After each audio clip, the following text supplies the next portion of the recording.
Hi friends, ఎలా ఉన్నారు? Welcome to Sam rockstar ఛానల్కి.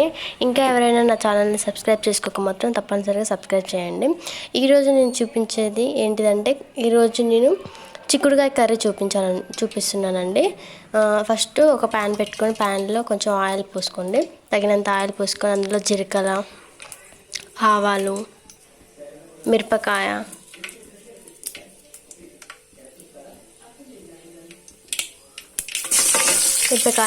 ఆనియన్స్ వేయించుకోండి. కొద్దిసేపు అయిన తర్వాత దాన్ని కొంచెం అటు ఇటు కలపండి.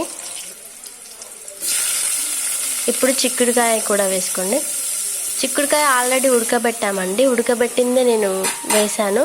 ఫస్ట్ చిక్కుడుకాయ ఉడకబెట్టుకుంటే మన కర్రీ టేస్టీగా అవుతుంది అండ్ మంచిగా ఉడుకుతుందండి. గింజ కూడా మంచిగా ఉడుకుతుంది. కాకపోతే ఉడకబెట్టేటప్పుడు మనం ఏం చేయాలంటే కొంచెం సాల్ట్ వేసి ఉడకబెట్టాలండి. సాల్ట్ వేసి ఉడకబెట్టినామనుకో అప్పుడు మనకు మంచి టేస్ట్ వస్తుందండి. చిక్కుడు గింజలు కూడా తినొచ్చు మనము. ఇప్పుడు కొంచెం కలుపుకోవాలి. చిక్కుడు గింజలు తింటే కూడా మన హెల్త్కి మంచిదండి. ఇప్పుడు కొంచెం పసుపు వేసుకోండి, 1 స్పూను. చిన్న స్పూన్తో వేసుకోండి. మా ఇంట్లో చిన్న స్పూన్స్ ఉన్నాయి కాబట్టి చిన్న స్పూన్తో వేసానండి. వేసుకొని కలుపుకోండి. ఇప్పుడు అల్లం ఎల్లిగడ్డ వేసుకోండి, 1/2 టీ స్పూన్.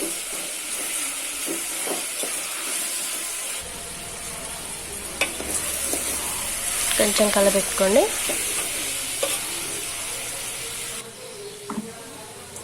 ఇప్పుడు మనం పచ్చిమిర్చి కారం వేసుకుంటున్నాం కాబట్టి మిర్చిని మిక్సీ పట్టేసుకున్నాను అండి. మిక్సీ పట్టేసేటప్పుడే నేను ఉప్పు కూడా వేసానండి. ఉప్పు వేసి మిర్చి కట్టాను. ఇప్పుడు అది పచ్చికారం మనం అందులో వేసేదానికంటే ముందు కొంచెం అందులో వాటర్ పోసుకుంటే మొత్తానికి పడుతుందండి, అన్ని ముక్కలకి ఇది పట్టేస్తుంది. సో అందుకే నేను కొంచెం వాటర్ పోసుకొని వేసానన్నమాట. ఇప్పుడు కలబెట్టుకోండి.